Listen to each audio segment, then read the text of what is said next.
இரவு அப்புறம் என்ன ஆகுது அப்படின்னா, தேவன் அவங்களுக்கு வாக்கு பண்ணாரு என்னது, வேறொரு தேற்றரவாளன், சத்திய ஆவிய அனுப்புறேன்னு சொல்லும்போது, அதே மாரி என்ன ஆகுது, பேதுரு சொல்றார், "நீங்கள் மனம் திரும்பி ஒருவருக்கொருவர் பாவ மன்னிப்புக்கென்று இயேசு கிறிஸ்துவின் நாமத்தினாலே ஞானஸ்நானம் பெற்றுக்கொள்ளுங்கள்.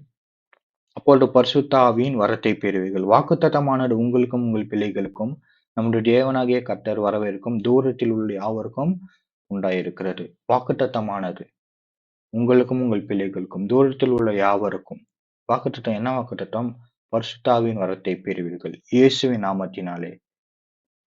என்னது இது வாக்குத்தத்தம்? வாக்குத்தத்தம்னா என்னது இங்க? பரிசுத்த ஆவியின் வரத்தை. என்ன வாக்குத்தத்தம்? பூமியில் உள்ள அம்சங்கள் எல்லாம் உனக்குள் ஆசீர்வதிக்கப்படும். என் ஆவியை உங்கள் என் ஆவியை உங்களுக்குள் வைப்பேன். நான் அவர் நான் அவர்கள் தேவனாய் இருப்பேன். அவர்கள் என் ஜனமாய் இருப்பார்கள். வாக்குத்தத்தம் என்ன? பரிசுத்த ஆவியின் வரத்தை பெறுவீர்கள். வாக்குத்தத்தமானது சகல ஜாதிகளையும் சீஷராக்கி, உங்களுக்கும் உங்கள் பிள்ளைகளுக்கும் தூரத்தில் உள்ள யாவருக்கும் எருசலேமிலும், யூதேயாவிலும், சமாரியாவிலும், பூமியின் கடைசி பரியந்தம் எனக்காக சாட்சிகளாக இருப்பீர்கள். அப்போ இயேசு கிறிஸ்துக்கு பிறகு தேவன் என்ன பண்ணாரு? பரிசுத்த ஆவியானவரை அனுப்புகிறார். அது என்ன வாக்குத்தத்தம்? வாக்குத்தத்தம் என்ன அப்படின்னா, பூமியின் அம்சங்கள் எல்லாம் உனக்குள் ஆசீர்வதிக்கப்படும். அதான் வாக்குத்தத்தம். தேவன் என்ன பண்றாரு? பரிசுத்த ஆவியானவரை நமக்குள்ள தர்றாரு. என்றென்றைக்கும் இருக்கும்படி, நம்மோடு இருக்கும்படிக்கு. அப்போ என்ன ஆகுது அப்படின்னா, இந்த பெண்டகோஸ்டேல பாபேல்ல என்ன ஆகுதோ அது தலைகீழாக மாறுது. பாபேல்ல என்ன ஆகுது? எல்லாரும் கடவுள் பிரசன்னம் இறங்கி வரலாம்னு நினைச்சாங்க. ஆனா கடவுள் அந்த முயற்சியை நிறைவேறிட்டார்.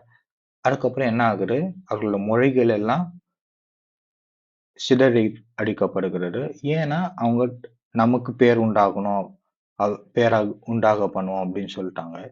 அதனால எண்ணங்கள் சரியில்லாததுனால பெண்டகோஸ்டல்ல என்ன ஆகுது? கடவுள் பிரசனம் இறங்கி அவருக்குள் வருகிறது. அவங்களுடைய எல்லாரும் அவங்க சொந்த மொழியில கேட்டாங்க.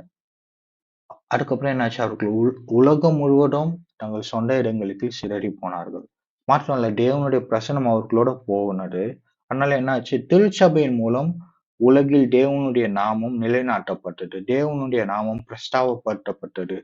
அவங்க எல்லாம் நினைச்சாங்க, அ பாபேல்ல நமக்கு பேர் உண்டாக்கப்படும். ஆனா பெந்தெகோஸ்தேல்ல தேவனுடைய நாமம் பிரஸ்தாபப்படுது. உலகமெங்கும் சிதறி போனாங்க. பரிசுத்த ஆவியினால நிரப்பப்பட்டவர்களாக தேவனுடைய பிரசன்னத்தோடு போனதை நாம் பார்க்க முடியும். அப்போ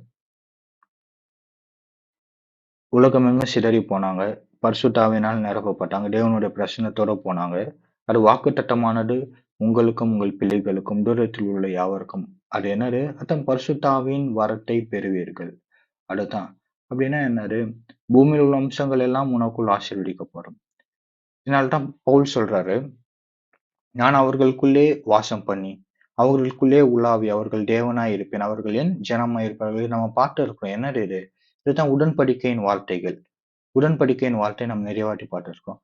நான் அவர்களுக்குள்ளே வாசம் பண்ணி, அவர்களுக்குள்ளே உலாவி, அவர்கள் தேவனாய் இருப்பேன். அவர்கள் என் ஜனமாய் இருப்பார்கள் என்று தேவன் சொன்னபடி, நீங்கள் ஜீவனுள்ள தேவனுடைய ஆலயமாய் இருக்கிறீர்களே. அப்போ நம்ம ஜீவனுள்ள தேவனுடைய ஆலயமா இருக்கிறோம். ஏன்னா தேவன் நமக்குள்ள வாசம் பண்ணுகிறார். நமக்குள்ள உலாவுறார். நம்ம பரிசுத்த ஆவியின் வரத்தை பெற்று இருக்கிறோம். இதுதான் வாக்குத்தத்தமானது. வாசம் பண்ணி அப்படின்னா என்னது? பிரசன்னம். அவர்கள் தேவனாய் இருப்பேன். அவர்கள் என் ஜனமாய் இருப்பார்கள் என்றால் உறவு.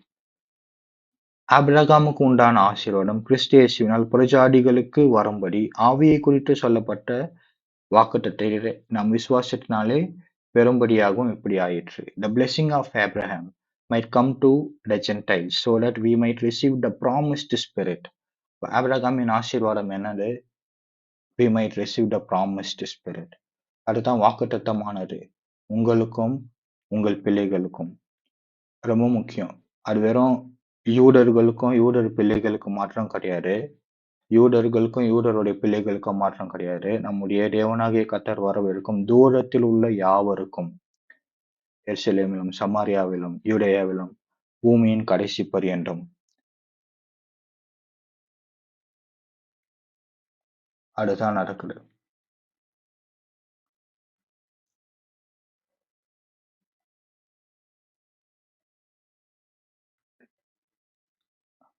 நான் அவர்களுக்குள்ளே வாசம் பண்ணி, அவர்களுக்குள்ளே உலாவி அவர்கள் தேவனாயிருப்பேன். அவர்களின் ஜனமாயிருப்பார்கள். வெறும் தேவன் இப்போ யூதர்களுக்கு மாத்திரம் கிடையாது. புறஜாதிகளுக்கும் இந்த ஆசீர்வாதம் கிடைக்கிறது. இந்த இந்த கவனன்ட் லாங்குவேஜ் நான் அவர்கள் தேவனாயிருப்பேன். அவர்கள் என் ஜனமாயிருப்பார்கள். இந்த கவனன்ட் லாங்குவேஜ் நான் அவர்களுக்குள்ளே வாசம் பண்ணி, அவர்களுக்குள்ளே உலாவி அவர்கள் தேவனாயிருப்பேன். அவர்கள் என் ஜனமாயிருப்பார்கள். தேவனுடைய பிரசனமும், தேவனுடைய உறவும் இப்ப யூதர்களுக்கு மாத்திரம் கிடையாது. அது புறஜாதிகளுக்கும் கிடைத்திருக்கிறது. இதைத்தான் பரிசுத்த ஆவியின் மூலமாக வந்த ஒரு பெரிய ஆசீர்வாதம். ஆபிரகாமின் ஆசீர்வாதம். மேலும் நீங்கள் புத்திரராய் இருக்கிறபடியே அப்பா பிதாவே என்று கூப்பிடத்தக்கதாக தேவன் தமது குமாரனுடைய ஆவியை உங்கள் இருதயத்தில் அனுப்பியிருக்கிறார். முன்னே தூரமாயிருந்த நீங்கள் இப்பொழுது கிறிஸ்து இயேசுவுக்குள் கிறிஸ்துவின் இரத்தத்தினாலே சமீபமானீர்கள். அல்லாமலும் அவர் தூரமாயிருந்த உங்களுக்கும் சமீபமாயிருந்த அவர்களுக்கும் சமாதானத்தை சுவிசேஷமாக அறிவித்தார். இயேசு கிறிஸ்து பற்றி சொல்லிட்டு யாரு தூரமாயிருந்த உங்களுக்கும் புறஜாதிகளுக்கும் சமீபமாயிருந்த அவர்களுக்கும் சமாதானத்தை சுவிசேஷமாக அறிவித்தார். நம்ம நம்ம பார்த்தோம். காஸ்பல்ல சுவிசேஷத்துல தேவன் என்ன பண்ணார்? யூதர்களுக்கும் ஊழியம் செய்கிறார். பிற்பாடு யூதர் அல்லாத புறஜாதிகளுக்கும் மற்ற ஜாதியாருக்கும் ஊழியம் செய்ததை நாம் பார்க்க முடியும். அந்தபடியே நாம் இரு திறத்தாரையும் ஒரே ஆவியினாலே பிதாவினிடத்தில் சேரும் ஸ்லாக்கியத்தை அவர் மூலமாய் பெற்றிருக்கிறோம். இரு திறத்தாரையும் யூதர்கள் புறஜாதிகள் இரு திறத்தாரும் ஒரே ஆவியினாலே பிதாவினிடத்தில் சேரும் ஸ்லாக்கியத்தை அவர் மூலமாய் பெற்றிருக்கிறோம். வா அப்போ இதுதான் நிருபங்கள் மூலமா முழுசா நடக்குது. நிருபங்கள் முழுசா அப்போஸ்தலர் நடவடிக்கைகள்ல இருந்து நிருபங்கள்ல என்ன ஆகுது? எப்படி பரிசுத்த ஆவியானவர் யூதர்கள் மாற்றம் அல்ல புறஜாதிகளுக்கு மத்தியிலும் வாசம் செய்கிறார். எப்படி தேவனுடைய பிரசனம் புறஜாதிகளுக்கும் மற்ற ஜாதிகளுக்கும் வருகிறது. பரிசுத்த ஆவியினாலே தேவனுடைய பிரசனம் மனிதர்கள் மத்தியிலே இருக்கிறதை நாம் பார்க்க முடியும். வெளிப்படுத்தின புஸ்தகத்துக்கு வந்துட்டோம். வெளிப்படுத்தின புஸ்தகத்துல என்ன சொல்லுது? ஏனெனில் நீர் அடிக்கப்பட்டு சகல கோத்திரங்களிலும் பாஷைக்காரர்களும் ஜனங்களிலும் ஜாதிகளிலும் இருந்து எங்களை தேவனுக்கென்று உம்முடைய இரத்தத்தினாலே மீட்டுக் கொண்டு எங்கள் தேவனுக்கு முன்பாக எங்களை ராஜாக்களும் ஆச்சரியமாய் மாற்றினீர். நாங்கள் பூமியிலே அரசாள்வோம் என்று புதிய பாட்டை பாடினார்கள். வெறும் யூதர்களுக்கு மாத்திரம் கிடையாது. இயேசு கிறிஸ்து என்ன பண்ணாரு? சகல கோத்திரங்களிலும் பாஷைக்காரர்களும் ஜனங்களிலும் ஜாதிகளிலும் இருந்து எங்களை தேவனுக்கென்று உம்முடைய இரத்தத்தினாலே மீட்டுக் கொண்டு தேவனுக்கு முன்பாக ராஜாக்களும் ஆச்சரியமாக மாற்றினீர். நாங்கள் பூமியில் அரசாள்வோம் என்று புதிய பாட்டை பாடினார்கள். தேவன் ஒரு புதிய வானம் புதிய பூமியை உண்டாக்க போறாரு. அது எப்படி இருக்க போகுது அப்படின்னா, இதோ மனுஷர்களிடத்தில் தேவனுடைய வாசஸ்தலமாய் இருக்க போகிறது. அவர்களிடத்தில் அவர் வாசமாய் இருப்பார். அவர்களும் அவருடைய ஜனமாய் இருப்பார்கள். தேவன் தாமே அவர்களோட கூட இருந்து அவர்களுடைய தேவனாய் இருப்பார். பைபிளே அப்படிதான் முடியுது. பைபிள் எப்படி முடியுது? மனிதர்கள் மத்தியிலே தேவனுடைய வாசஸ்தலமாய் இருக்க போகிறது. மனுஷர்களிடத்தில் தேவனுடைய வாசஸ்தலமாய் இருக்க போகிறது. இப்போ தேவன் நம்மளுடைய பக்கத்து வீட்டுக்காரா இருக்க போறாரா? வாவ்! பைபிளே இப்படிதான் முடியுது. எப்படி முடியுது? தேவன் மறுபடியும் மனிதர்கள் மத்தியிலே வாசம் செய்ய போறார். இப்போ புதிய ஏற்பாட்டுல நம்ம பார்த்தோம்.